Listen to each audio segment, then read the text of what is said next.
Welcome back to Velentra Tales, wishing you a truly good day, filled with calm moments and gentle things ahead. And now, let's dive together into today's story. My husband openly flirted with his coworker right in front of me, and when I finally spoke up he shrugged and said, "If you can't handle it, walk away." So I did. And later that night I made a choice he never imagined, one that reminded me exactly who I am and what I refuse to tolerate. If you can't handle me talking to a colleague without getting insecure about it, maybe you should just walk away.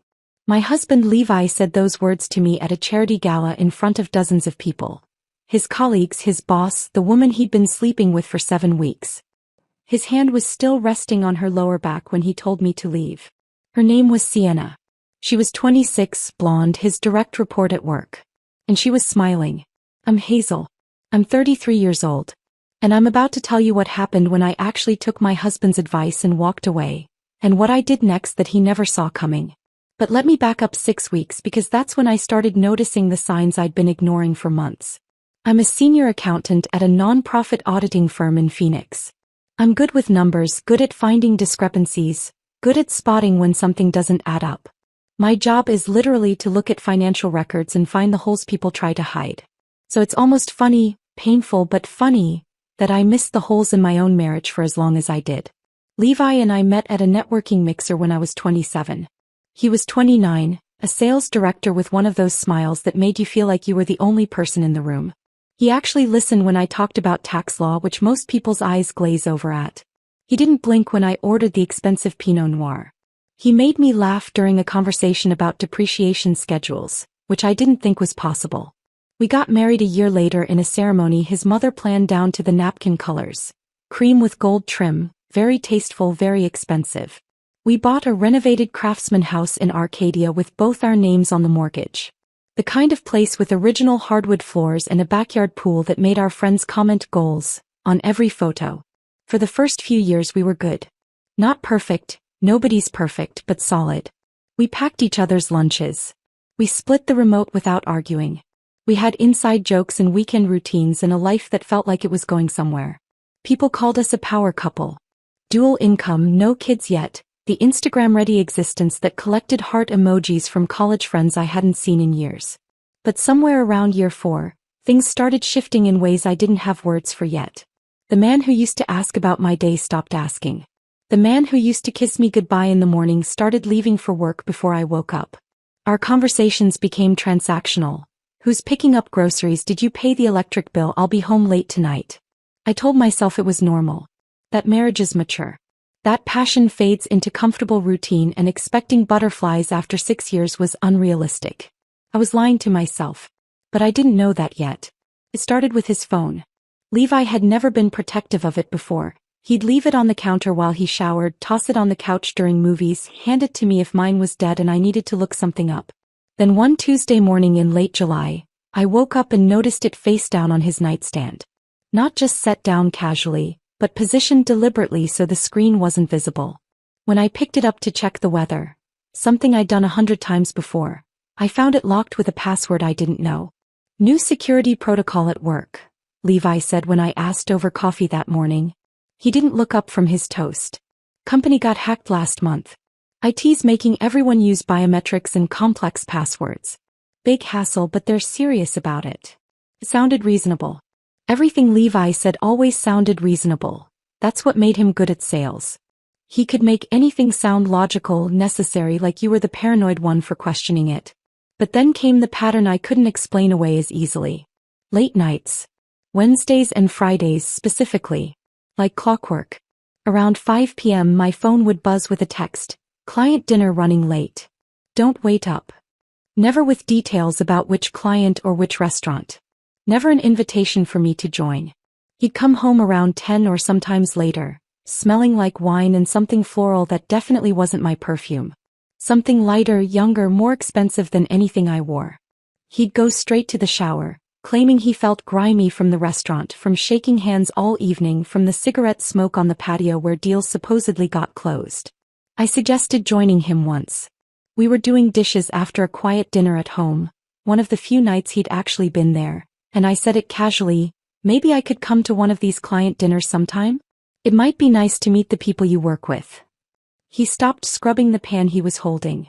That's not really appropriate, Hazel. These are high-stakes prospects. They wouldn't appreciate a spouse tagging along. It would make things uncomfortable, kill the rapport I'm building. I'm good at talking to people. I do it at work all the time. It's different. Trust me on this. So I dropped it. But I didn't stop noticing things.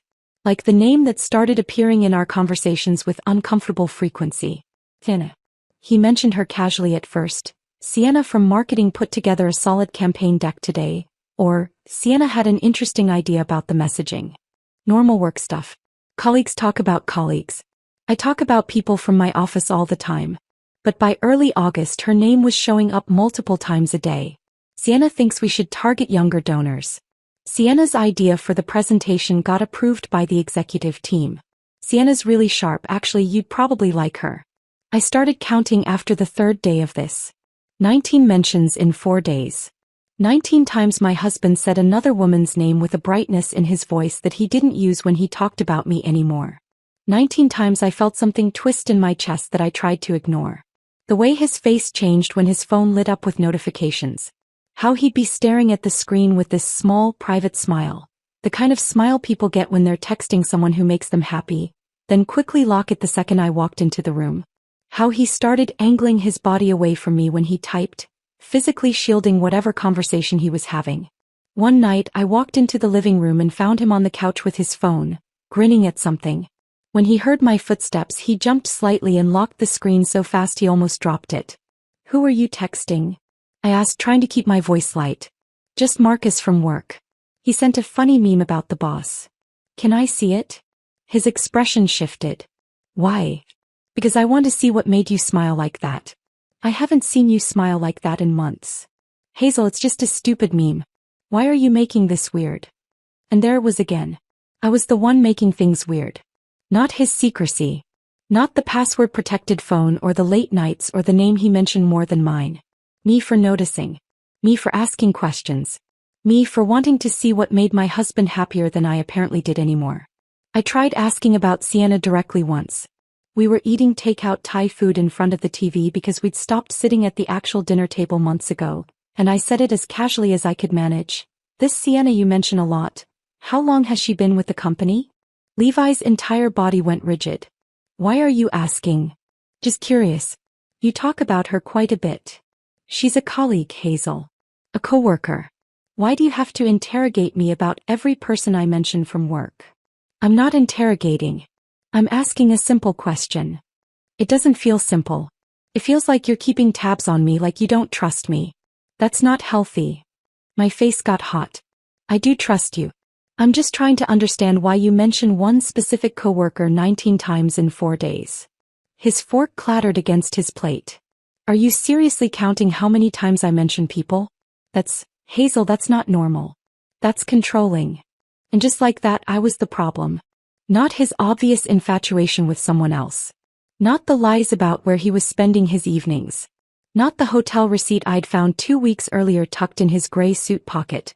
Kimpton Hotel, Old Town Scottsdale, $385, checked out at 11:47 p.m. on a night he claimed he was at a client dinner.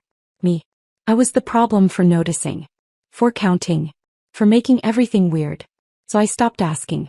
But I didn't stop paying attention. 3 weeks before the gala. 3 weeks before everything exploded in that hotel ballroom, Levi came home actually energized for the first time in months. He found me in the kitchen making dinner and said, "So the Children's Hospital fundraiser is coming up. It's at the Phoenician this year." I looked up from chopping vegetables. "Okay. I think we should both go. It's a great networking opportunity and your firm sponsors it too, right? You could write it off as a business expense." I stopped chopping. Levi had been to this fundraiser twice before in previous years. Both times he'd complained, too formal, too boring, too many speeches from donors who loved hearing themselves talk. Both times he'd gone alone, said it wasn't worth me taking the night off. And now suddenly he wanted me there. I should have seen it. The red flag waving directly in my face. But I was so desperate for any sign that he still wanted me around, that I still mattered to him, that our marriage wasn't completely dead.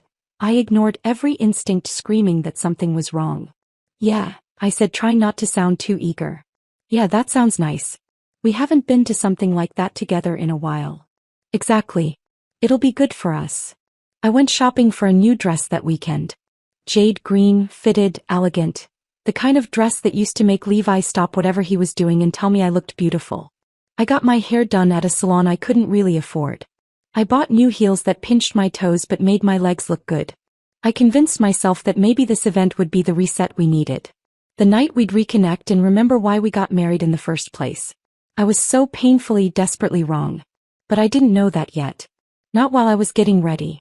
Not while I was driving to the Phoenician separately because Levi said he had to stop by the office first. Not while I was standing in that elegant ballroom thinking maybe tonight would be different.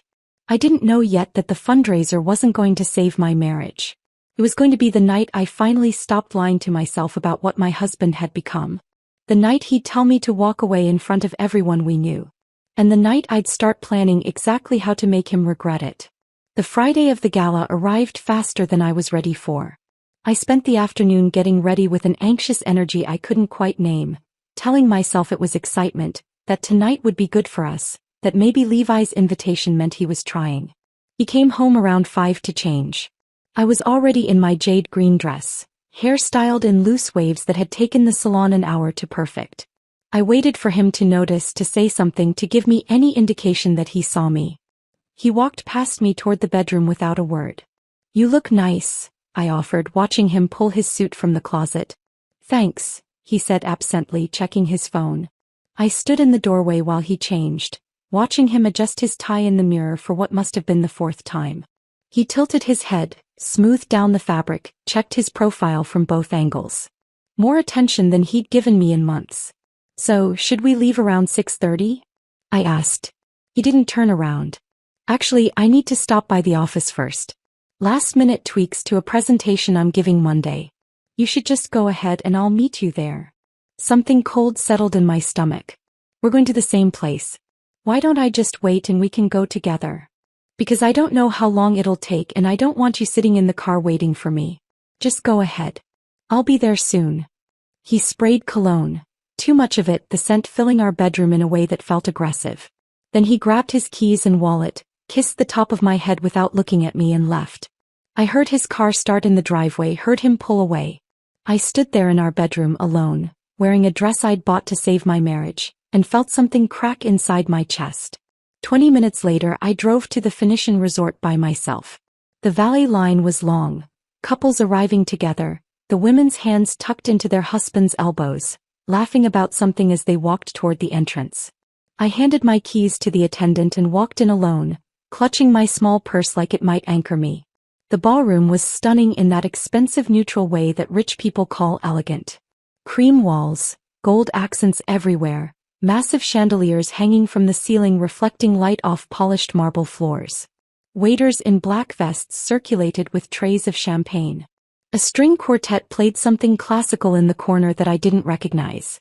Small clusters of people stood talking, everyone dressed in their best, everyone performing the social dance of charity fundraisers. I pulled out my phone and texted Levi, "I'm here. Where are you?" The response came 30 seconds later. "Be there soon." That was it. "No, sorry for making you arrive alone."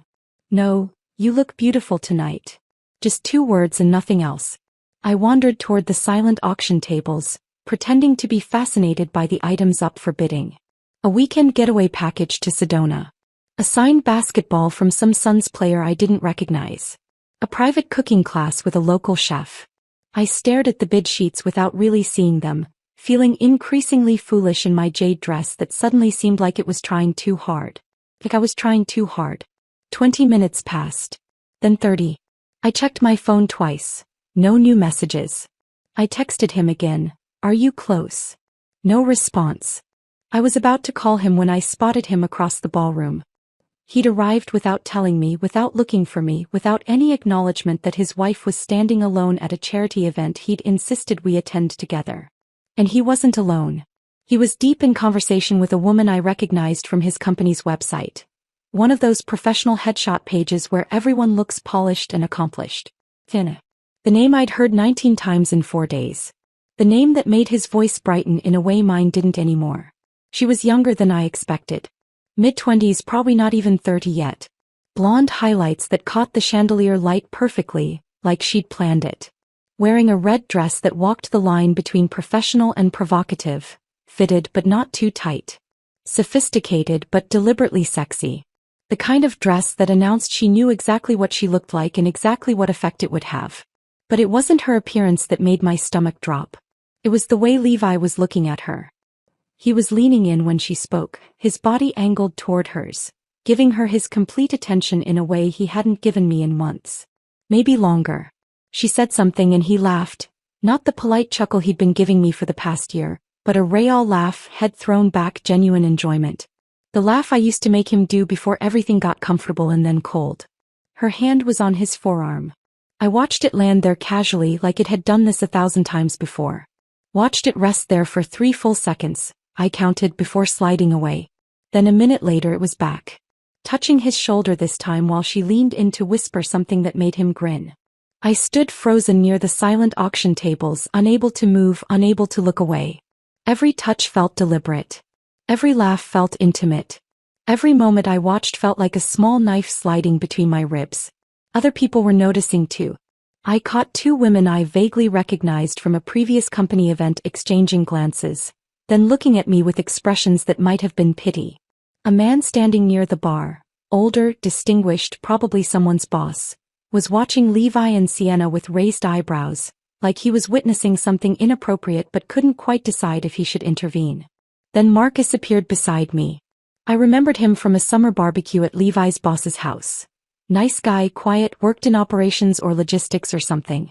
He positioned himself deliberately between me and the view of my husband flirting with his coworker.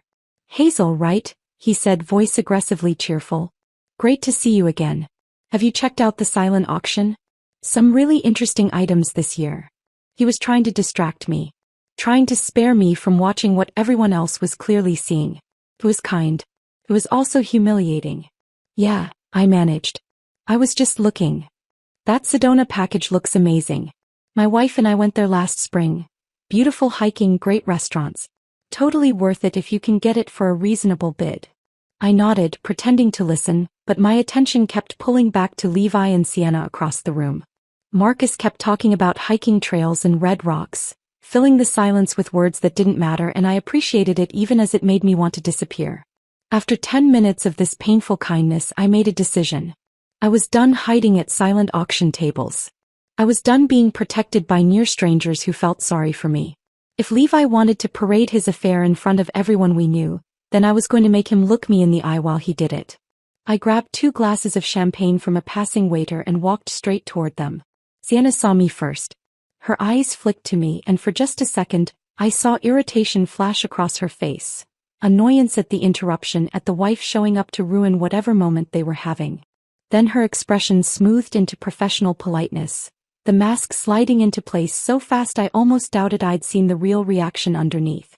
"Hazel," Levi said, accepting the champagne I handed him without making eye contact.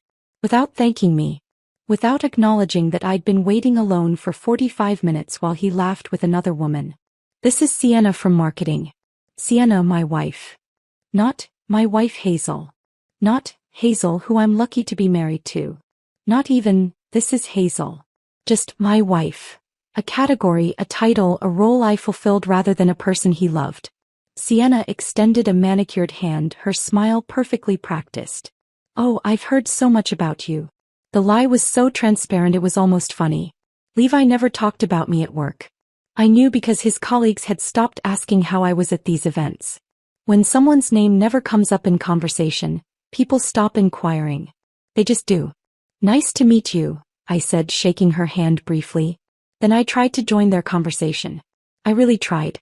Over the next hour, I attempted 4 separate times to be part of whatever discussion they were having. Each time, Levi either talked over me mid-sentence or Sienna would pivot to some inside joke about the office. Something about a presentation gone wrong, about their boss's terrible golf stories, about the new hire who couldn't figure out the coffee machine. Things deliberately designed to exclude the wife who didn't belong. When I mentioned that some of the silent auction items looked interesting, Levi actually sighed. Audibly. Like I was a child interrupting adult conversation with something trivial and annoying. Sienna touched his shoulder and leaned in, whispering something I couldn't hear. He grinned, that private, intimate grin that used to be reserved for me, and whispered something back. She laughed, her hand lingering on his arm. I stood there holding my champagne, invisible. Irrelevant. A prop in someone else's story. After 90 minutes of this, something inside me finally broke. Not dramatically. Just quietly, like a bone cracking under pressure it was never meant to hold. I interrupted them mid-sentence. Levi, I'd like to leave soon. I'm not feeling well. He looked at me like I'd announced I was setting the building on fire. Now. We just got here. We've been here almost 2 hours. Sienna glanced between us, her expression carefully neutral, but I saw the satisfaction underneath. She was enjoying this. Watching me beg my husband to leave, watching him choose her attention over my comfort, watching me lose in real time. We've been here almost 2 hours, I repeated quietly. Levi's jaw tightened. He leaned closer, lowering his voice, but not enough. Marcus was still nearby. That couple by the bar was definitely listening. Look, if you can't handle me talking to a colleague without getting insecure about it, maybe you should just walk away. The words landed like a slap. Even Sienna's eyes widened slightly, surprised by the cruelty maybe, or just surprised he'd said it out loud. The couple by the bar suddenly became fascinated by their phones. Marcus's expression shifted from uncomfortable to shocked. And I just stood there, staring at this stranger wearing my husband's face, holding a champagne glass in a jade green dress I'd bought to save a marriage that was already dead. You know what? I said, setting my glass down on a nearby table with exaggerated care. You're absolutely right. Then I turned and walked straight toward the exit. I walked through the marble lobby without looking back. Past the registration desk where elegant people checked in for weekend getaways. Past the valet stand where attendants in burgundy vests called out ticket numbers. Straight to the self-park garage where my car sat under fluorescent lights that made everything look pale and institutional. My hands were shaking when I unlocked the door. I sat behind the wheel for a full minute before starting the engine, just breathing, trying to process what had just happened. Levi had told me to walk away. In front of his colleagues. In front of his boss. In front of the woman he'd been sleeping with. And I'd actually done it. The drive home took 20 minutes. I didn't turn on music. Didn't turn on the radio. Just drove in complete silence. Nothing but the sound of my own breathing and the hum of tires on pavement, the occasional traffic light clicking from red to green in the empty Friday night streets. The house was dark when I pulled into the driveway. All the lights off, exactly how I'd left them hours ago when I thought I was going to a charity gala that might save my marriage. I sat in the car for 5 minutes, staring at the front door, knowing that once I walked through it, something fundamental would shift. That I'd be entering a different house than the one I'd left. Or maybe I'd be a different person. Maybe both. Inside, I didn't turn on the overhead lights. Just the small lamp in the kitchen that cast everything in warm yellow tones that felt wrong for the moment. I opened the wine fridge. The expensive one Levi had insisted we needed, the one that held bottles we were supposedly saving for special occasions, and pulled out the Cabernet we'd been keeping for our anniversary in October. $180 bottle. Anniversary gift from his parents 2 years ago that we'd never opened because we were waiting for the right moment. This felt like the right moment. I poured myself a very large glass and sat down at the kitchen island. My phone was on the counter, buzzing constantly. I ignored it for the first 10 minutes, just sipping wine and staring at the backsplash tile we'd picked out together 3 years ago. Levi had wanted white subway tile. I'd wanted something with more character. We'd compromised on a pale blue mosaic that now just looked sad in the dim lighting. Finally, I picked up my phone. 32 messages. All from Levi. I read them in order, watching the progression like a predictable script. What was that? You embarrassed me in front of my boss. People are asking where you went. Everyone's staring at me. Hazel, answer your phone. This is ridiculous. We need to talk about this like adults. Fine. Ignore me. But you made a scene and now I have to deal with the fallout. Then about 20 messages in, the tone shifted from defensive anger to something that resembled panic. Are you home? I'm getting worried. Please just let me know you're okay. People are asking if everything's alright. I don't know what to tell them. And finally, the last few messages landed on forced concern. I'm leaving now. We need to talk when I get home. Are you okay? I'm worried about you. Not once did he apologize. Not once did he acknowledge what he'd said or how he'd said it. Not once did he take responsibility for telling his wife to walk away while his mistress watched. I set the phone down and took another sip of wine. It was good wine. Probably wasted on this moment, but I didn't care. What Levi didn't know, what he'd never bothered to notice because he was too busy with Sienna, was that I'd been documenting everything for 3 weeks. Not because I was planning to leave him. Not because I knew for certain he was cheating. But because some instinct I didn't fully understand had told me to pay attention, to keep records, to build a case I didn't yet know I was building. It started small. A credit card charge that didn't make sense. $247 at a restaurant I'd never heard of. The Mission, some upscale place in Old Town Scottsdale. The date was a Wednesday in mid-July, one of those nights Levi had texted to say he'd be late because of a client dinner. I'd been annoyed but not suspicious. Client dinners happened. That was his job. But then I'd looked closer at the itemized receipt that came through our email, because Levi, efficient salesman that he was, forwarded all business expenses to our shared account for tax purposes. 2 entrees. 2 desserts. A bottle of wine that cost more than our monthly water bill. And the timestamp, 9:47 p.m. What client dinner lasted until almost 10 on a Wednesday night? I'd screenshotted it. Filed it away in a folder on my phone I'd labeled receipts, because that sounded mundane enough that Levi would never question it if he happened to see it. Then came another charge. Kimpton Hotel, Old Town Scottsdale. $385. Also on a Wednesday. I'd found the actual receipt in his gray suit pocket, the one he'd forgotten to empty before I took it to the dry cleaner. Room charge, not just restaurant or bar. Someone had rented a room. I'd stood in our bedroom holding that crumpled thermal paper, reading it 3 times to make sure I understood what I was seeing. Checked out at 11:47 p.m. The same night he'd come home smelling like wine and floral perfume. The same night he'd gone straight to the shower. The same night he told me he was exhausted from closing a big deal. I'd photographed the receipt. Added it to the folder. Then I'd started checking our shared cloud storage. The one we used for household documents, for photos, for the automatic backup of emails that Levi had set up years ago and then completely forgotten about. And there they were. Hotel receipts forwarded to his email. Dinner charges at expensive restaurants. All on Wednesdays and Fridays. All for 2 people. All during the same weeks he'd been coming home late claiming client dinners and important meetings. I downloaded everything. Created a spreadsheet with dates, locations, amounts. Accountant brain taking over, organizing the evidence into something clear and undeniable. Then 2 weeks ago I'd seen the text notification flash across his locked phone screen. He'd been in the shower, phone sitting on the bathroom counter, and it had lit up with a message preview before the screen went dark. Last night was perfect. When can we do it again? The message disappeared after 15 seconds. Some auto-delete feature he must have set up. But I'd seen it.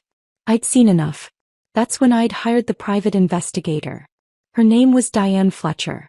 I'd found her through a discreet Google search at work during my lunch break, using incognito mode like I was doing something illegal. She had good reviews, a professional website, and a tagline that said, "Answers you can trust." I'd called her from my car in the office parking lot. "I think my husband is having an affair," I'd said, voice surprisingly steady. "I need to know for sure." She hadn't asked unnecessary questions. Hadn't made me justify why I suspected. Just took down the details. Levi's name, his workplace, his schedule, the patterns I'd noticed. She'd quoted me a price that made me wince but seemed worth it for the truth. "I'll have a preliminary report for you in 5 days, she'd said. 5 days later, the morning of the gala, she'd emailed me a PDF file with a subject line that just said, "Fletcher Investigation Report." I'd opened it in my car before going into work. Sat there reading page after page of surveillance notes, timestamps, photographs that made my hands go numb. Levi and Sienna had been sleeping together for 7 weeks. Every Wednesday evening client dinner was actually the Kimpton Hotel in Old Town Scottsdale. Same room, practically same time, like they had a standing reservation. Every Friday late meeting was drinks at her apartment in Tempe, a small complex off Rural Road where Diane had photographed them entering together at 7 p.m. and not leaving until past midnight. There were photos of them at restaurants. Photos of them in hotel parking garages. Photos of Levi's hand on Sienna's lower back. Of them laughing together. Of them kissing in his car before driving to separate locations. All of it documented with brutal, professional efficiency. I'd closed the PDF and sat in my car staring at the office building in front of me, unable to move. Unable to process. Unable to do anything except acknowledge that the marriage I'd been trying to save was already over. Had been over for weeks. Maybe months. Maybe longer than I wanted to admit. But I hadn't confronted him. Something told me to wait. To keep the evidence close. To be strategic instead of emotional. Now sitting in my kitchen drinking anniversary wine while waiting for Levi to come home and expect forgiveness, I opened my laptop and logged into our joint bank account. Balance, $63,087. Money we'd been saving for years. For a down payment on a bigger house. For the kids Levi said he wanted in a few years when we're more established. For a future that I now understood was never going to happen. Not with me anyway. I opened a new browser tab and navigated to a different bank's website. One Levi didn't use. One he didn't even know I'd opened an account with 3 days ago, right after hiring Diane. Then I started transferring money. Not all of it, that would be too obvious, too easy for him to fight in court. Just careful amounts that wouldn't trigger alerts or raise immediate red flags. $3,000 on Monday. $2,500 on Thursday. $4,000 the following Tuesday. Over 2 weeks I'd quietly moved $38,000 into my personal account. Documented every transfer with screenshots. Kept digital receipts.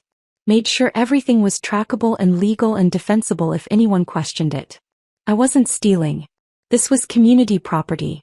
Arizona was a no-fault divorce state, which meant everything got split 50-50 anyway. I was just making sure that when the inevitable happened, when Levi decided to leave me for Sienna, or when I finally worked up the courage to leave him, I wouldn't be left with nothing while he emptied our accounts out of spite or strategy. I'd made copies of everything else too. Mortgage documents showing I'd been making 80% of the payments for the past 2 years, even though Levi's ego would never let him admit his sales commissions had been declining. Car titles. Investment statements. His life insurance policy that still listed me as sole beneficiary. Something I was absolutely not telling him about until the divorce was final. I'd stored everything in a folder at my office. Physical copies in a locked drawer. Digital copies on a flash drive I kept in my purse. Away from the house. Away from Levi's ability to access or destroy them. 3 days before the gala, I'd consulted with divorce attorneys. Not 1, 3. I wanted to understand my options, wanted to hear different perspectives. Wanted to know exactly what I was walking into if this marriage ended. The third attorney I met with was a woman named Rebecca Fontaine. She had an office in downtown Phoenix with a view of the mountains, a reputation for being ruthless in court, and a direct way of talking that I appreciated. "How long have you known about the affair?" she'd asked. 3 weeks of proof. Months of suspicion. "Do you have documentation?" I'd shown her everything. The receipts, the photos, the private investigator's report. She'd leaned back in her chair and said something I'd never forget. "The person who files first controls the narrative. The person who's prepared wins." I'd hired her on the spot. She drafted divorce papers that afternoon but hadn't filed them yet. I'd told her I needed one more piece of evidence. Something undeniable that would prevent Levi from spinning this as my paranoia or insecurity. Something public enough that he couldn't gaslight me later. Those papers were sitting in my car trunk right now. Ready to file.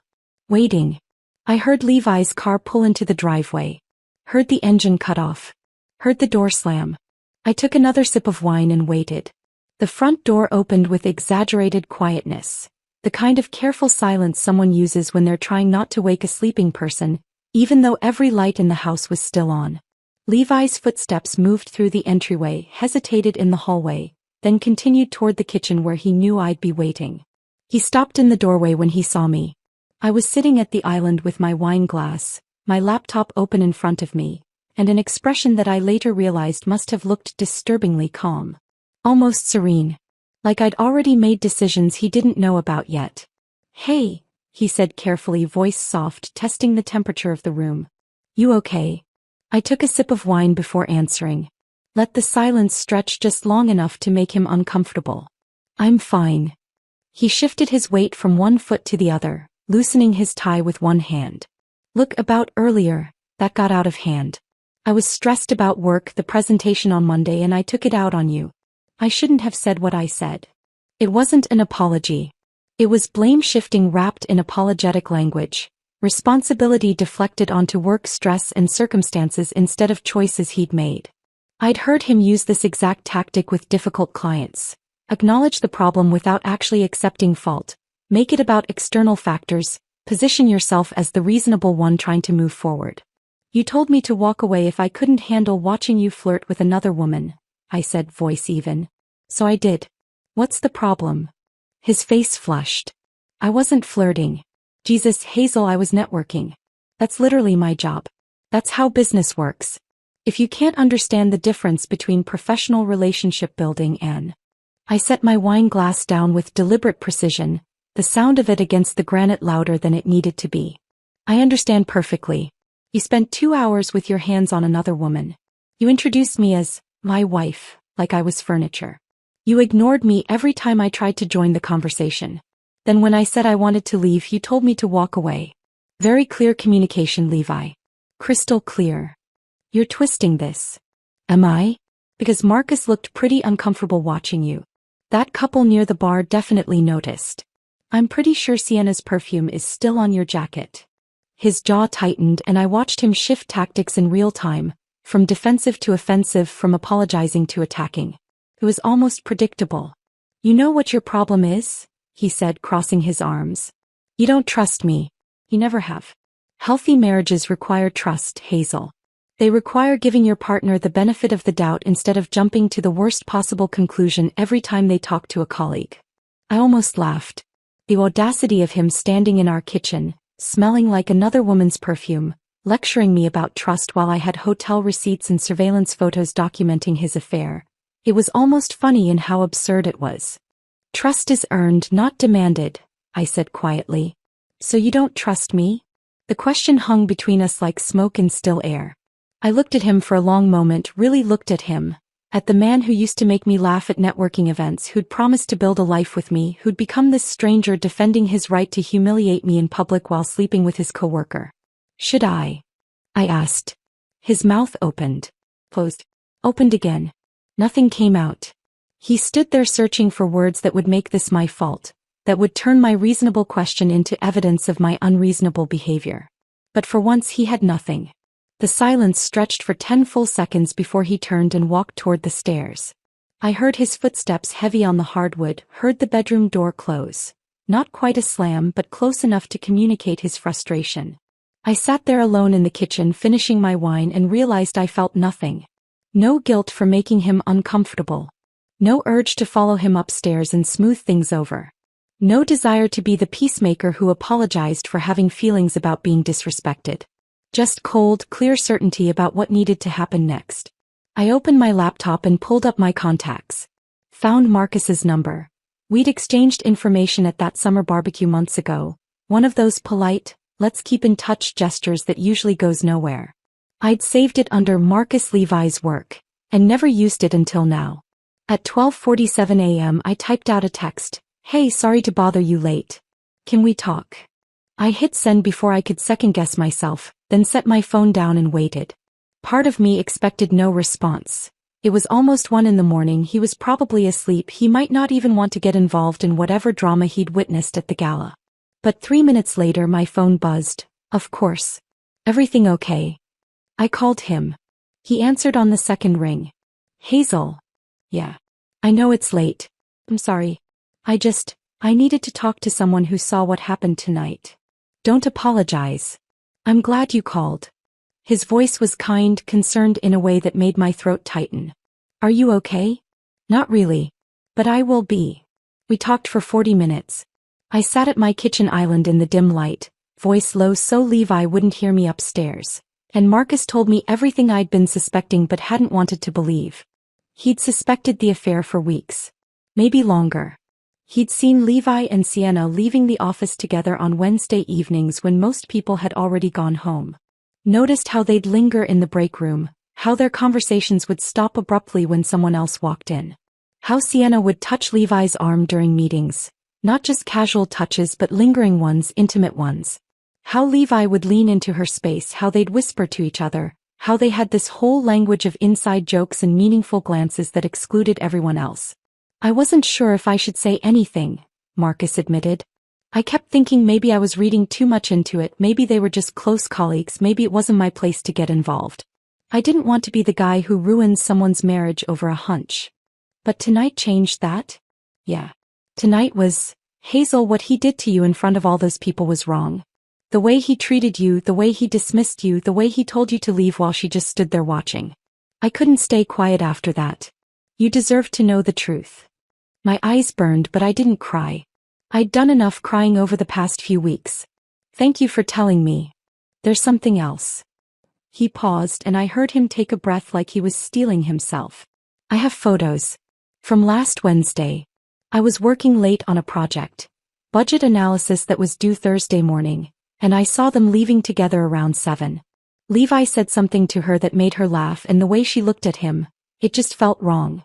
So I followed them. My hand tightened around my phone. Where did they go?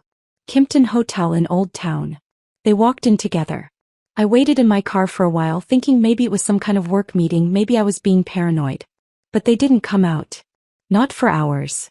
So I took some photos, just to have proof if it turned out to be what I thought it was. They finally left around 10:30. Separate cars, but I saw him kiss her in the parking garage before they drove away. I closed my eyes, feeling something settle in my chest. Not surprise, not shock, just the weight of confirmation. Can you send them to me? Already done. My phone buzzed with incoming messages. I opened the first photo and felt my breath catch despite knowing what I was going to see. Levi and Sienna entering the hotel lobby together. His hand was on her lower back. Not a casual guide, but possessive, intimate. The timestamp read 7:18 p.m. Her head was tilted toward him, smiling at something he'd said. Second photo. Them leaving at 10:33 p.m. Her hair was messier than it had been going in. His tie was gone. They both looked satisfied, relaxed, like they'd spent the evening doing exactly what I knew they'd been doing. Third photo. Levi kissing her in the parking garage. Not a peck on the cheek. A real kiss, his hand cupping her face, her body pressed against his. I stared at the photos for a long time, zooming in on details I didn't really need to see but couldn't look away from. The way she touched his chest. The way he smiled at her. That real, genuine smile I hadn't seen directed at me in months. Hazel, you still there? Yeah, I said, voice steadier than I expected. I'm here. I'm really sorry. I know seeing those can't be easy. Actually, it's easier than you'd think. Because now I'm not crazy. Now I'm not the paranoid wife who couldn't handle her husband talking to a colleague. Now I have proof. What are you going to do? I looked at the photos again, feeling something cold and crystalline settle in my chest. Not heartbreak. That had happened weeks ago, probably months ago if I was honest with myself. This was something else. Clarity. Purpose. The kind of focused determination that comes when you finally stop questioning yourself and start taking action. I'm filing for divorce tomorrow, I said. This morning, actually, since it's already past midnight. Silence on the other end. Then quietly, good. He's an idiot. You deserve so much better than this. I know I do. We talked for a few more minutes. Marcus offering to be a witness if I needed one, giving me the contact information for his wife who'd been through a divorce and might have attorney recommendations, just being kind in a way that reminded me there were still decent people in the world. After we hung up, I immediately forwarded all the photos to Rebecca with a message. File first thing this morning. Serve him at his office during his 9 a.m. team meeting. I want everyone to see. Her response came through 2 minutes later. She was apparently awake too. Consider it done. This is going to be very satisfying. I set my phone down and sat in the quiet kitchen for a moment, just breathing. Then I stood up, walked to the wine fridge and pulled out the bottle of champagne we'd been saving for our 10-year anniversary. Expensive French champagne his parents had given us as a wedding gift, the kind you're supposed to save for milestone celebrations. This felt like a milestone. I didn't bother with a glass. Just opened the bottle. The cork popped satisfyingly loud in the silent house, and carried it outside to the backyard. The pool lights were still on, casting rippling blue patterns across the patio. I sat down on one of the lounge chairs and took a long drink straight from the bottle. Tasted like freedom. And somewhere upstairs, Levi was sleeping, completely unaware that by 9 a.m. his entire life was going to implode. I stayed up until almost 3 in the morning, sitting in the backyard with that champagne bottle, watching the pool lights create patterns on the water that looked like they were moving even though everything was perfectly still. Eventually I went inside, climbed the stairs and paused outside our bedroom door. I could hear Levi snoring, deep, regular breaths of someone sleeping soundly, unburdened by guilt or consequences. I slept in the guest room. Didn't bother with pajamas, just lay down on top of the covers in the clothes I'd worn to the gala that felt like it had happened years ago instead of hours. I didn't really sleep. Just closed my eyes and waited for morning. At 6:30 a.m. I heard Levi's alarm go off. Heard him moving around in the bedroom, shower running, closet doors opening and closing, the familiar sounds of his morning routine. I stayed in the guest room until I heard him go downstairs, then got up and went to the bathroom to wash my face. I looked terrible. Eyes puffy, makeup smudged, hair tangled. I didn't care. When I came downstairs, Levi was in the kitchen making coffee. He glanced at me and I saw him register that I'd slept in the guest room, but he didn't mention it. Just poured coffee into his travel mug, added the specific amount of cream and sugar he always used, screwed the lid on tight. He was whistling. Actually whistling some tune I didn't recognize while he gathered his keys and wallet and phone from the counter. Like last night had been a minor disagreement we'd already moved past. Like telling your wife to walk away in front of dozens of people was just something that happens sometimes. No big deal, life goes on. He thought he'd won. That I'd sulked in the guest room, that he'd stood his ground about his networking, that this morning everything would reset to whatever dysfunctional normal we'd been living in for months. He had no idea what was about to happen. He walked over and kissed the top of my head, not my lips, not even my cheek, just a perfunctory kiss on my hair like I was a child or a pet. "Have a good day," he said in that absent tone people use when they're not really present, when they're already thinking about something else. "You too," I said quietly. I watched from the kitchen window as he backed out of the driveway in his silver sedan. Watched him pause at the stop sign at the end of our street. Watched his car disappear around the corner, heading toward his office where, in exactly 90 minutes, his entire world would implode in the most public way possible. I felt nothing. No guilt. No second thoughts. No last-minute urge to call Rebecca and tell her to hold off, to give him one more chance, to handle this privately instead of destroying him professionally. Just cold, clear certainty that this was exactly what needed to happen. I poured myself a fresh cup of coffee, not the cheap stuff Levi bought, but the expensive beans I'd been hiding in the back of the pantry, the ones I only used when he wasn't home because he'd complain about the cost. Made it in the French press he never used because he said it took too long. Added real cream instead of the artificial creamer he preferred.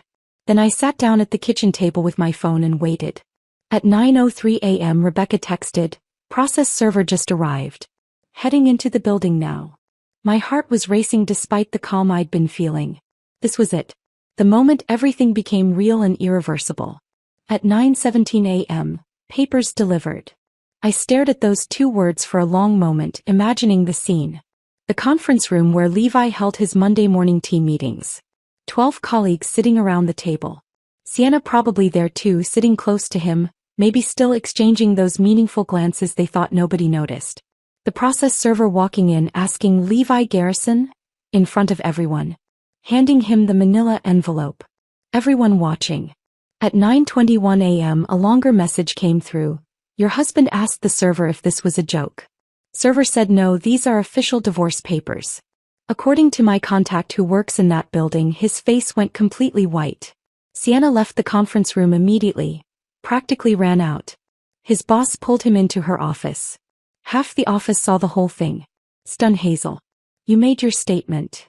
I read the message 3 times trying to feel something. Satisfaction maybe. Victory. Dad, I just felt tired. Relieved. Like I'd been holding my breath for weeks and could finally exhale. My phone started ringing at 9:28 a.m. Levi's name lit up the screen, his contact photo from our wedding day staring back at me.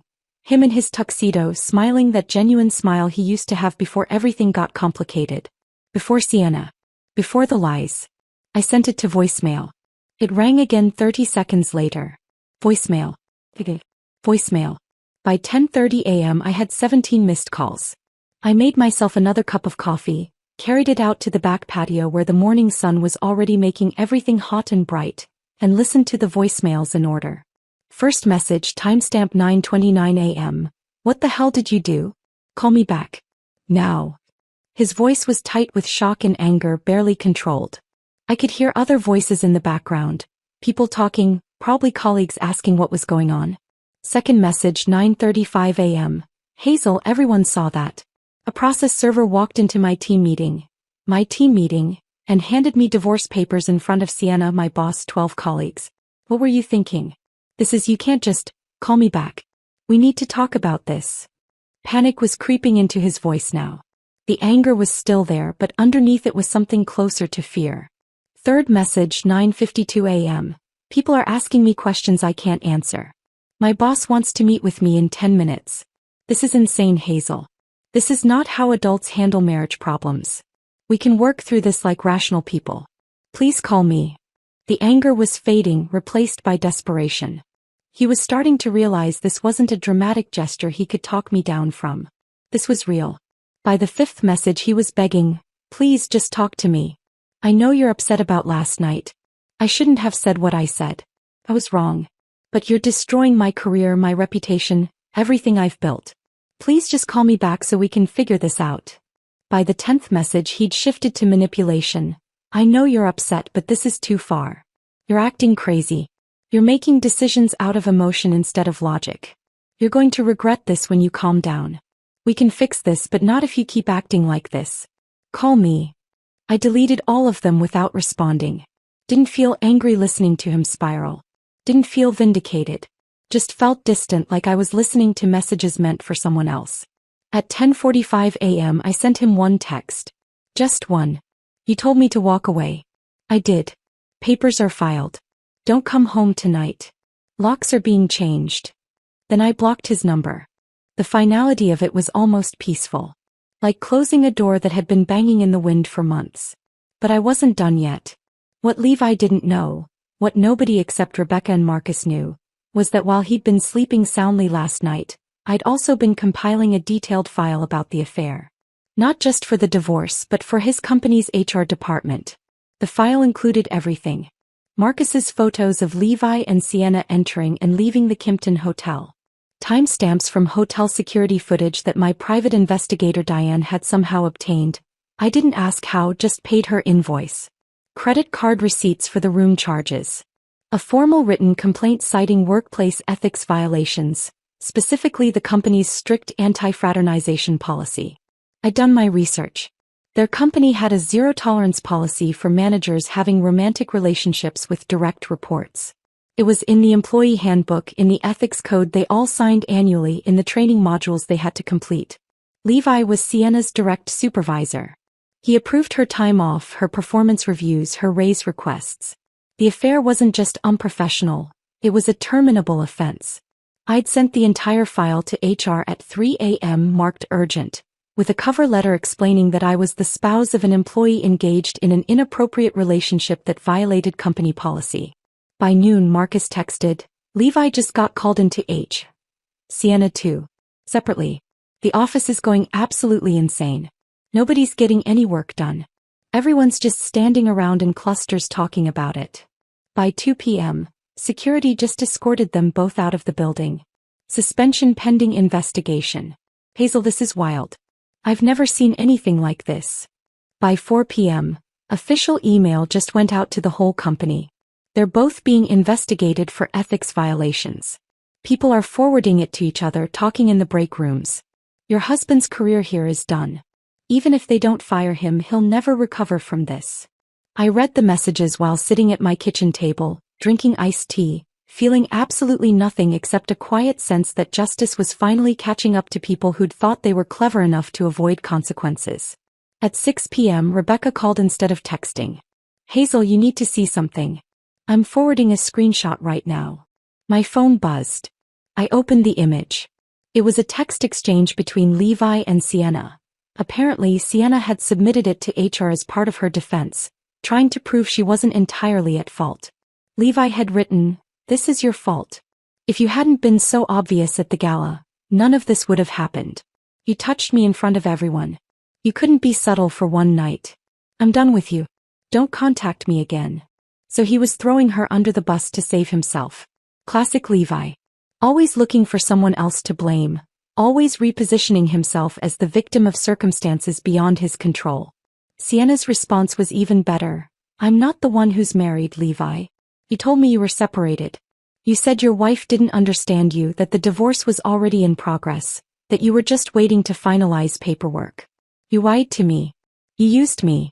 I'm talking to a lawyer about filing my own complaint against you for sexual harassment.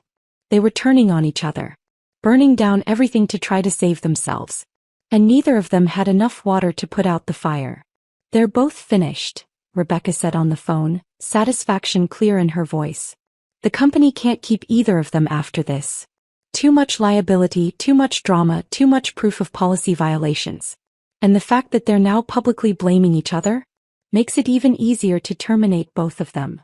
Good, I said simply. That evening I had a locksmith come to the house. He changed every lock, front door, back door, garage, side gate. Gave me 3 copies of each new key, removed the old locks entirely so Levi's keys would be completely useless. Then I systematically changed every password I had. Bank accounts, streaming services, cloud storage, social media, every digital thing that connected us. I removed his access, his ability to see what I was doing, his ability to interfere. I packed his clothes into garbage bags, not carefully folded, just stuffed in, and carried them out to the front porch. His suits, his casual clothes, his shoes, his toiletries from the bathroom. Everything that was his. I left them in a pile with a note written on the back of an old envelope. You can collect these by Sunday. After that, they're going to Goodwill. Then I went back inside my house, not our house anymore, my house, and locked the new locks behind me. The house felt different with the new locks. Safer somehow. Like I'd fortified something that had been vulnerable for too long. I spent the rest of that evening organizing, going through drawers and closets, removing anything that reminded me of Levi, creating piles of things to donate or throw away. I was in the middle of clearing out the hall closet when I heard a car pull into the driveway. 8 p.m. Right on schedule. I walked to the living room window and watched Levi get out of his car. He looked terrible. Shirt wrinkled, tie loosened, hair disheveled in a way that suggested he'd been running his hands through it all day. He walked toward the front door with his key already in hand, probably expecting one last chance to talk me down, to explain things, to negotiate his way back into the house and the marriage. I watched him insert the key. Watched him try to turn it. Watched the confusion cross his face when it didn't work. He tried again, jiggling the key, pushing harder against the door like maybe he just wasn't doing it right. Nothing. The lock had been changed. His key was useless. Then he started knocking. Light at first, almost polite. Hazel. Hazel, open the door. I know you're in there. I let him knock for a full 5 minutes. Let him escalate from polite knocking to frustrated pounding to desperate hammering. Let him call my name progressively louder until a neighbor across the street came out onto their porch to see what the commotion was about. Then I walked to the door and opened it with the security chain still latched. Just a 4-inch gap between us. What are you doing here? I asked calmly. He looked shocked that I'd actually answered. What do you mean, what am I doing here? This is my house. I live here. Why doesn't my key work? Because I changed the locks. His face went from confused to angry in seconds. You can't do that. This is my house too. We own it together. Not anymore. My attorney filed for exclusive use of the property pending divorce proceedings. You're trespassing. Trespassing? Hazel, this is insane. You can't just... His voice was getting louder, more aggressive. Open this door. We need to talk about this like adults. There's nothing to talk about. You made your choices. I made mine. I made a mistake, okay? Is that what you want to hear? I made a mistake. But this... He gestured wildly at the chain-latched door, at the garbage bags of his clothes still sitting on the porch. This is too far. You're destroying everything over one mistake. I almost laughed. One mistake. You had an affair for 7 weeks. You lied to me every Wednesday and Friday for almost 2 months. You humiliated me at a public event. You told me to walk away. And now you want to call all of that one mistake. You're twisting. Your stuff is on the porch. Take it and leave. If you're not gone in 5 minutes, I'm calling the police. His face went from red to purple. You can't do this. This is my home too. I have rights. You had months to think about your rights when you were sleeping with Sienna. You chose her. Now grab your things and go. Hazel, please. I closed the door. Latched it. Walked away while he continued knocking and calling my name. Eventually, I heard him cursing, heard him dragging the garbage bags to his car, heard his trunk slam multiple times. Heard him sit in his car for another 20 minutes. Probably trying to figure out where he was going to sleep, who he could call at 8 p.m. on a Monday night to ask for a couch to crash on. Finally, the engine started. He drove away. I looked out the window and watched his taillights disappear down the street, and I felt absolutely nothing. Over the next week, the destruction spread through Levi's life like wildfire, consuming everything in its path.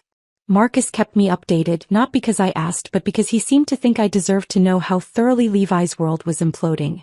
HR concluded their investigation by Wednesday. They didn't have much choice when presented with time-stamped photos, hotel records, and conflicting statements from both parties trying to blame each other. On Wednesday morning, exactly 1 week after I'd served him with divorce papers, Levi received his termination notice. Fired for ethics violations, for having a romantic relationship with a direct report, for creating a hostile work environment, for bringing disrepute to the company. The letter cited multiple policy violations and ended his employment effective immediately with no severance package. Sienna was terminated the same day. Marcus forwarded me the company-wide email, carefully worded to avoid legal issues but clear enough that everyone understood what had happened. 2 employees had been terminated for violating the company's ethics code and anti-fraternization policy. An investigation had found evidence of an inappropriate relationship between a manager and his direct report. The company took these matters seriously and had zero tolerance for such behavior. But that wasn't even the most damaging part for Sienna. Turns out this wasn't her first office affair. She'd been sleeping with another married executive 6 months before Levi, a VP in sales who'd quietly resigned when his wife found out. The company had swept it under the rug then, but now with a pattern emerging, they wanted to make a statement. They wouldn't tolerate employees who made a habit of inappropriate workplace relationships. Both their careers in Phoenix were essentially over. Word spread fast in our industry. Companies talk to each other, HR departments share information about problem employees, reputations get destroyed in email chains and phone calls that nobody admits happened.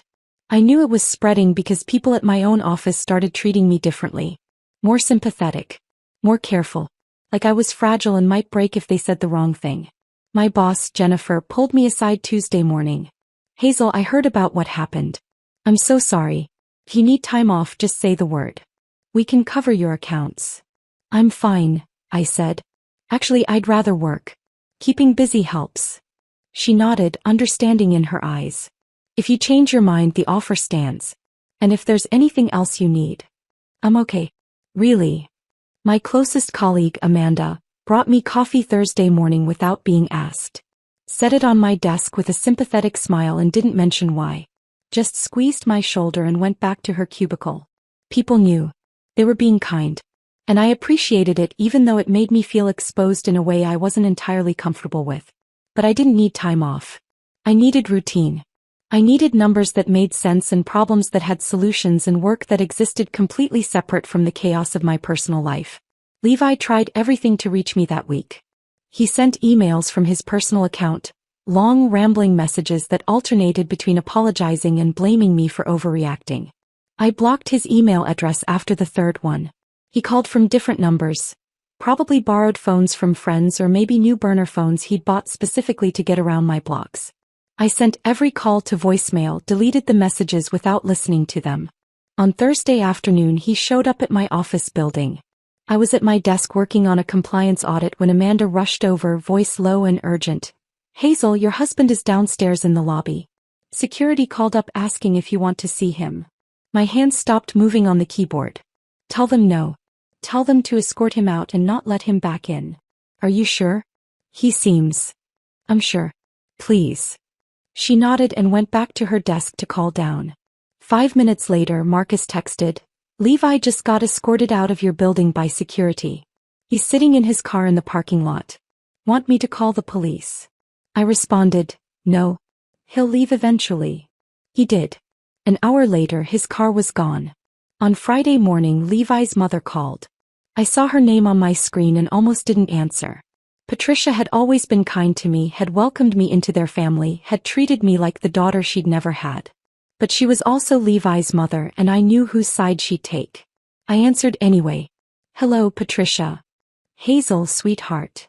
Her voice was shaky, tearful, desperate. "Please, we need to talk." "I don't think there's anything to talk about." Levi told me everything. He made a terrible mistake. A terrible, stupid mistake. But you can't throw away 6 years over one mistake. He loves you. He's absolutely devastated. I took a slow breath, steadying myself. "Patricia, with all respect, Levi didn't make one mistake. He had an affair for 7 weeks. He lied to me every Wednesday and Friday for 2 months. He humiliated me in front of his colleagues. And when I confronted him about it, he told me to walk away. So I did. I respected his wishes." Silence on the other end.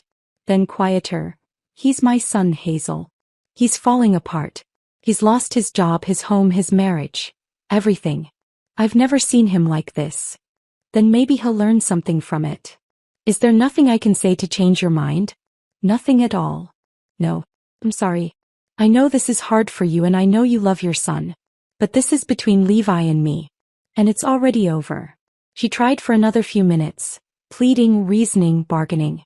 Offering to pay for couples counseling, suggesting we take time apart to think, asking if there was any way to fix this. I listened patiently and said no to everything. Finally, she gave up. "I understand. I don't agree, but I understand. You'll always be welcome in our home, Hazel. No matter what happens." "Thank you. That means a lot." After we hung up, I sat at my kitchen table staring at nothing for a long moment. That conversation had been harder than I expected. Patricia was collateral damage in this. Someone who hadn't done anything wrong but was suffering anyway because of her son's choices. My own parents had the opposite reaction when I told them everything. My mother called Sunday morning. I gave her the full story, the affair, the gala, the divorce papers, the terminations, all of it. When I finished, there was a long pause. Then she said 4 words that made me cry for the first time since the night of the gala. "We're proud of you." My throat tightened. Really? Really? You didn't make yourself small to keep a man who didn't deserve you. You didn't accept crumbs when you deserved the whole meal. You stood up for yourself. That takes courage. I wiped my eyes with the back of my hand. It doesn't feel courageous. It feels like surviving. Sometimes those are the same thing. Sunday afternoon, I was sorting through bank statements for Rebecca, organizing everything she'd need for the divorce proceedings, when I found something that stopped me cold. A $12,000 withdrawal from our savings account. Date, June 23rd. Memo line, ring purchase. I stared at it for a long moment, my brain refusing to process what I was seeing. We'd made that savings account for a house down payment. For our future together. And Levi had taken $12,000 out of it 2 months ago. For a ring. My hands started shaking. I pulled out my phone and called Rebecca. "Can you check something for me? I need to know if Levi purchased jewelry in late June. Specifically around June 23rd. Give me a few minutes." She called back 40 minutes later. Tiffany & Company at Scottsdale Fashion Square. June 23rd. 1 engagement ring. Purchase price, $11,847. The room tilted. I sat down hard on the kitchen floor, phone pressed to my ear, unable to speak. "Hazel, you still there?" "He bought her an engagement ring," I whispered. "With our money. While we were still married. He was planning to leave me for her. Forward me that bank statement. I'm adding this to the divorce filing. This is fraud, Hazel. He used marital assets to finance an affair." I hung up and sat on the kitchen floor for a long time, just breathing. Just processing. Up until that moment, some small part of me had wondered if I was overreacting. If maybe the affair had been a stupid mistake, a momentary lapse, something that could have been forgiven if I'd been willing to work through it. But he'd bought her an engagement ring. He'd been planning a future with her. He'd been preparing to leave me, and he'd been too much of a coward to tell me. I wasn't overreacting. If anything, I'd been too patient. I stayed on that kitchen floor for a long time after hanging up with Rebecca. Just sitting there with my back against the cabinets, staring at the bank statement in my hands, trying to reconcile the man I'd married with the man who'd bought an engagement ring for his mistress using money we'd saved together for our future. Eventually I got up. Forwarded the statement to Rebecca like she'd asked. Then I did what I'd been doing for weeks. I focused on moving forward. On building a life that didn't include Levi. The divorce proceedings moved faster than I expected. Arizona's no-fault laws meant we didn't have to prove wrongdoing or assign blame in court. We just had to demonstrate that the marriage was irretrievably broken, which wasn't difficult given that we'd been living separately for months and I had documentation of an affair that had cost both parties their jobs. We split everything 50-50 on paper. The savings account, the retirement funds, the equity in both our cars. But I kept the house. I'd been making 80% of the mortgage payments for the past 2 years anyway, even though Levi's ego had never let him acknowledge that his sales commissions had been declining while my salary had been steadily increasing. I kept the $38,000 I'd moved before filing. Rebecca argued successfully that I'd been protecting marital assets from being squandered, not hiding them. Levi didn't fight any of it. He signed the papers his attorney put in front of him, agreed to everything Rebecca proposed, seemed eager to just make it all go away as quickly as possible. 4 months after I'd served him at his office, the divorce was finalized. No drama, no contested hearings, no last-minute attempts to reconcile. Just a quiet Tuesday afternoon in a courtroom where a judge signed documents that officially ended 6 years of my life. I walked out of that courthouse alone, got in my car and drove home to a house that was finally, legally, completely mine. I should have felt something, relief, maybe, or grief, or at least some acknowledgement that a chapter had closed. That I just felt tired. Through Marcus, I heard updates about Levi's new life. He'd moved to Tucson, taken a sales job with a medical supply company at half the salary he'd been making in Phoenix.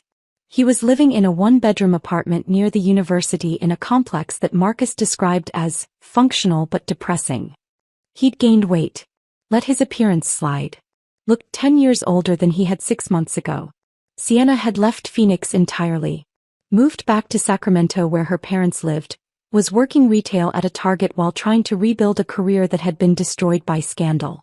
Her LinkedIn profile, which I'd looked at once out of morbid curiosity, showed no new positions, no recommendations, no activity at all beyond the Target job. They'd both burned their lives down for a 3-month affair, and now they were living in the ashes separately. I thought I'd never see either of them again. I was wrong. It was a Tuesday afternoon in late September, 4 months after the divorce was finalized. I'd stopped at a coffee shop in Scottsdale on my way home from work.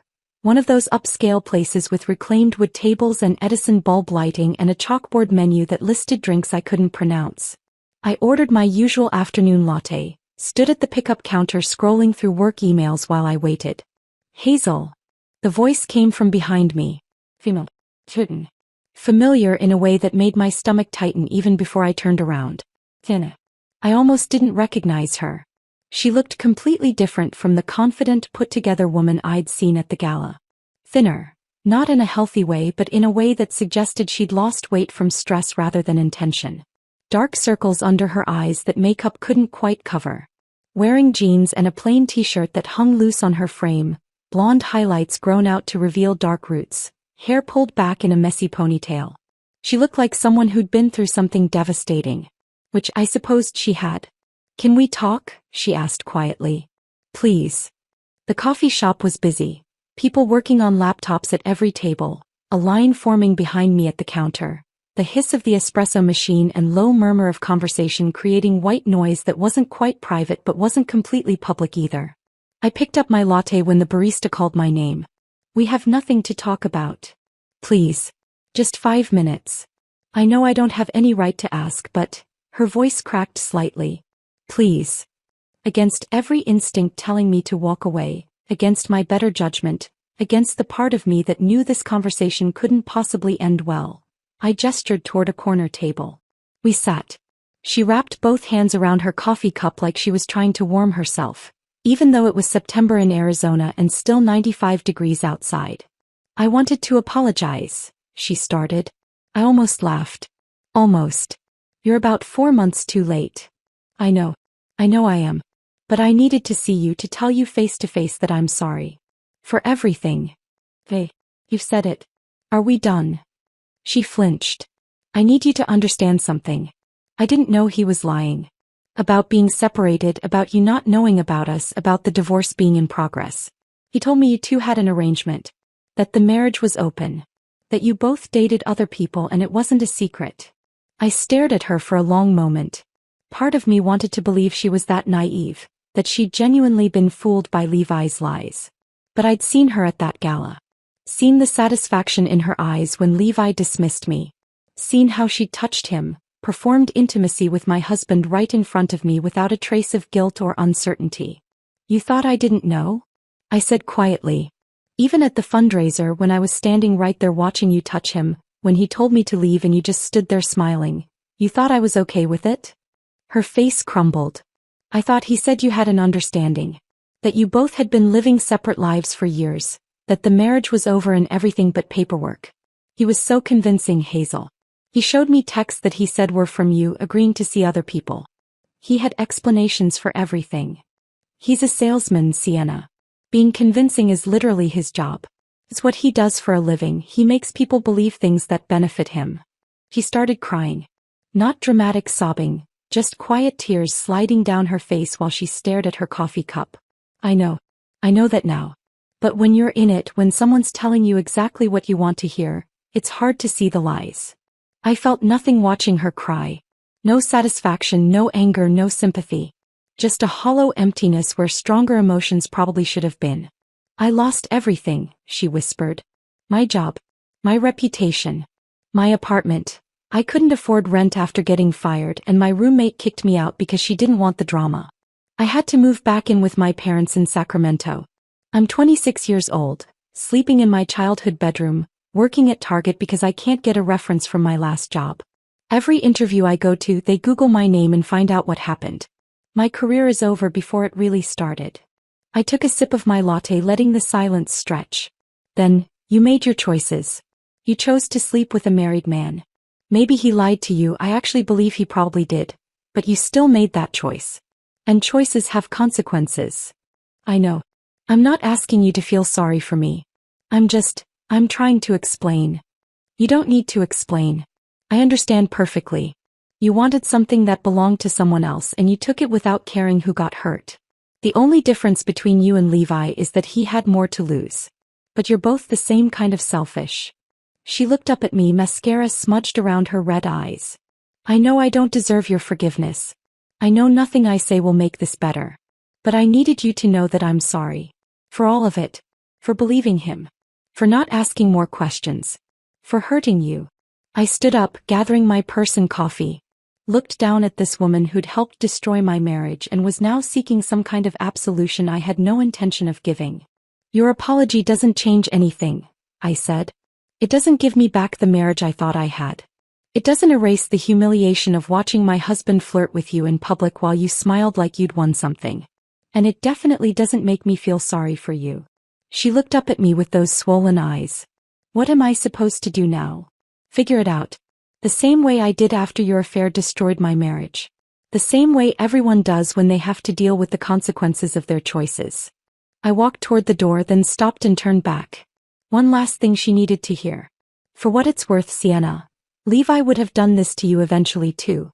Men who cheat don't suddenly become faithful just because they've upgraded to a newer model. If you'd ended up together, you would have been me in 5 years. Sitting at home wondering why he's working late so often, finding hotel receipts in his pockets, watching him flirt with the next young coworker. You didn't win anything. You just delayed your own heartbreak. Her face crumpled completely. I didn't wait to see if she'd respond. Just turned and walked out into the September heat, the automatic doors closing behind me, sealing off that conversation permanently. I got in my car and sat there for a moment, hands on the steering wheel, processing what had just happened. I'd thought seeing Sienna again would feel like something, closure maybe, or vindication.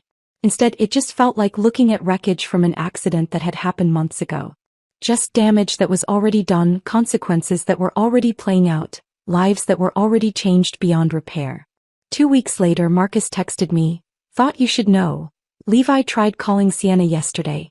She blocked his number." I smiled at that. They'd burned down their entire lives for each other, destroyed careers and reputations and relationships, lost everything they'd built, and in the end they didn't even want each other. That felt like justice. Not the dramatic, satisfying kind. Just the quiet, inevitable kind where people who make selfish choices end up alone with the consequences. I drove home from that coffee shop thinking about Sienna sitting alone at that table, crying into coffee that had probably gone cold. Thinking about Levi in his Tucson apartment, trying to reach out to the woman who'd helped destroy his marriage only to find himself blocked. Thinking about how they'd both burned everything down for each other and ended up with nothing but ashes. And I realized I didn't feel sorry for either of them anymore. I didn't feel angry. I didn't feel anything except grateful that I'd gotten out when I did.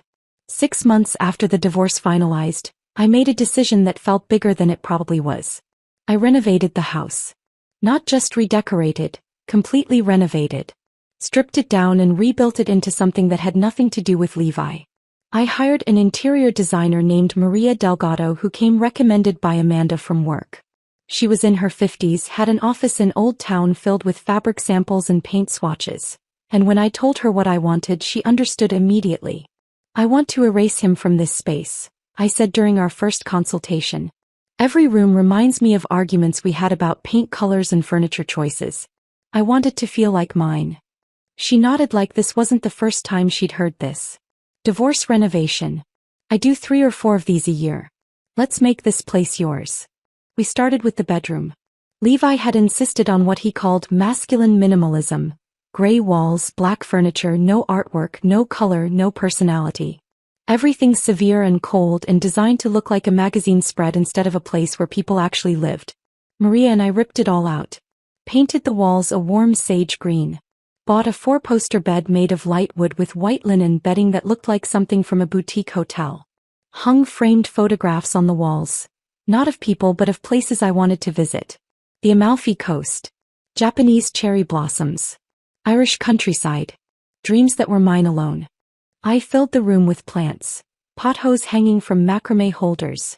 A fiddle leaf fig in the corner. Succulents on the windowsill. Things that were alive and growing, that needed care and attention, that made the space feel less like a museum and more like a sanctuary.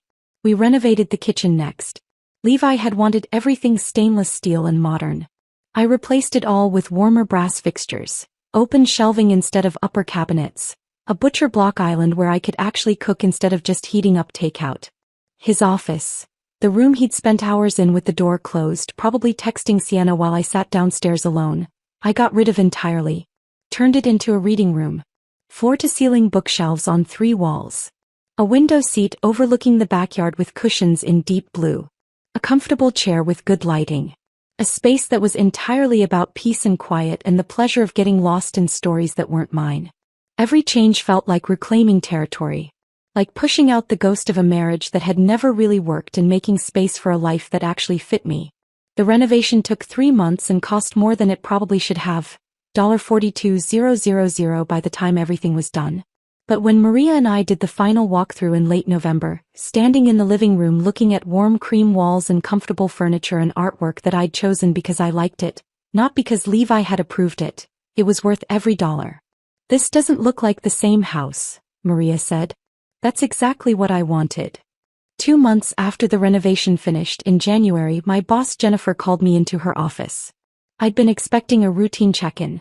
We did quarterly reviews and I figured this was just standard procedure. So I was surprised when she closed the door and gestured for me to sit with an expression that looked too serious for a routine check-in. Hazel, I'm promoting you to Senior Director of Operations. I blinked. What? You've been carrying this department for the past year. Especially the past 6 months since everything happened in your personal life. You've shown leadership and resilience that honestly impressed everyone here.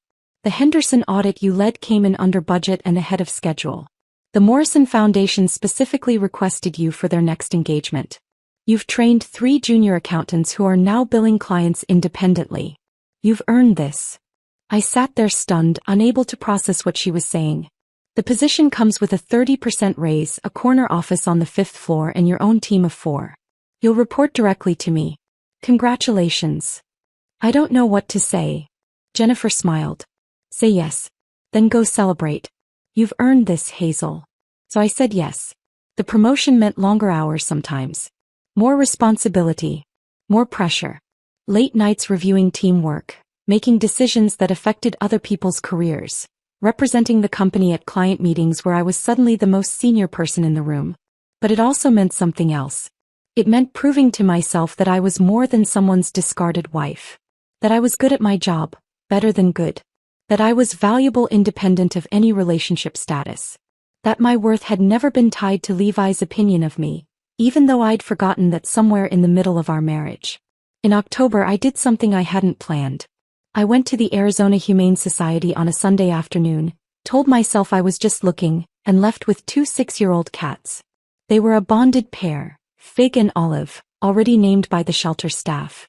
Their previous owner had surrendered them because she was moving into a no-pet apartment.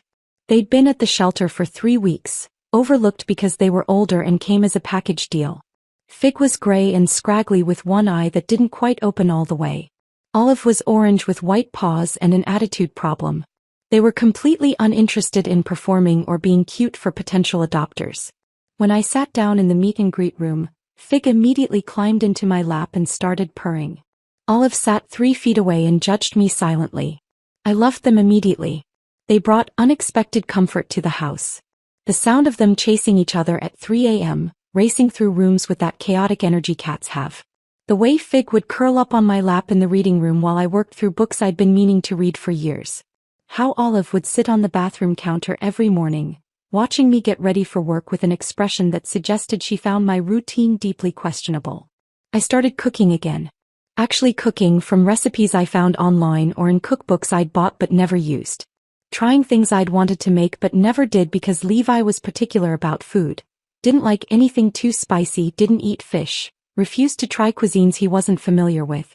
I made Thai curry that left my kitchen smelling like lemongrass for 2 days. Mastered homemade pasta. Experimented with baking bread on Sunday mornings. Some of it turned out terribly. Some of it was amazing. All of it was mine. I joined a book club at the local library. 8 women ranging from their 30s to their 70s who met every other Thursday evening to discuss novels and drink wine and occasionally gossip about their lives. They knew I was recently divorced, but nobody made it a big deal. Nobody treated me like I was broken or needed fixing. They just passed me wine and argued about whether the ending of our current book was satisfying or cheap. I started hiking again. Sunday mornings, early before it got too hot, driving out to Camelback Mountain or Piastua Peak, or sometimes just walking trails in the McDowell-Sonoran Preserve. Something I'd loved before I got married and had somehow stopped doing because Levi preferred sleeping in on weekends. I started dating again. Nothing serious. A coffee date with a tax attorney named David who made me laugh talking about the absurdities of tax code. Dinner with a high school teacher named Rachel I'd met through book club who was smart and funny and recently divorced herself. A few other dates that went nowhere but weren't bad, just 2 people trying to figure out if there was anything there. I learned what I liked without filtering it through someone else's opinion. Learned that I preferred hiking to sleeping in. That I actually enjoyed cooking when I wasn't trying to please someone else's palate. That I was more social than I'd realized. I'd just been with someone who made me feel like my need for connection was neediness instead of normal human behavior. A year after the divorce, almost to the day, I was sitting in my reading room on a Saturday morning. Fig was curled up beside me, purring in his sleep. Olive was somewhere else in the house, probably knocking something off a shelf. My coffee was getting cold on the side table while I lost myself in a novel. My phone buzzed. I almost ignored it, but something made me check. Text from an unknown number. Hazel, it's Levi. I got a new phone. I know you blocked my other number. I just wanted to reach out and see how you're doing. I've been thinking about you a lot lately. About us. I made terrible mistakes and I'm sorry. I've done a lot of therapy this past year and I realize now what I threw away. Is there any chance we could talk? Get coffee? I'm not asking you to take me back, I just miss you and I'd like to see you. Please consider it. I read it 3 times. Waited for some feeling to surface. Anger, satisfaction, grief, vindication, anything. But there was nothing. Just a distant recognition that this person used to matter to me and now he didn't. I didn't respond. Just blocked the number, deleted the message and went back to my book. And that's when I knew I'd actually moved on. Not because I'd stopped being angry, that had happened months ago. Not because I'd forgiven him, I hadn't and probably never would. But because Levi's attempt to re-enter my life didn't even register as important. He'd become irrelevant. A chapter that was finished. A mistake I'd learned from. Nothing more. Sometimes late at night when the house is quiet except for the cats purring and the distant sound of the neighborhood settling into sleep, I think about that moment at the gala. When Levi told me to walk away, he'd meant it as a dismissal. A power play. A way to put me in my place while he continued his affair in plain sight, while Sienna watched and smiled. He had no idea he was giving me permission to leave a marriage that had been dead for months. I just hadn't realized it yet. Walking away wasn't the punishment Levi thought he was delivering. It was the escape route I didn't know I needed. And in walking away, in actually doing what he'd told me to do, I found exactly who I was meant to be all along. Someone who refuses to tolerate disrespect. Who protects herself strategically. Who understands that sometimes the best revenge isn't dramatic confrontation or public humiliation. Sometimes the best revenge is simply living well while your betrayer watches their life implode from a distance you control. Levi told me to walk away. So I did. And I built a life so much better than the one I left behind that I never once looked back. If this story of calculated revenge kept you hooked until the very end, smash that like button right now. My favorite part was when Hazel had those divorce papers served during Levi's team meeting in front of everyone. What was your favorite moment? Drop it in the comments below. Don't miss more powerful stories like this. Subscribe and hit that notification bell so you never miss an upload.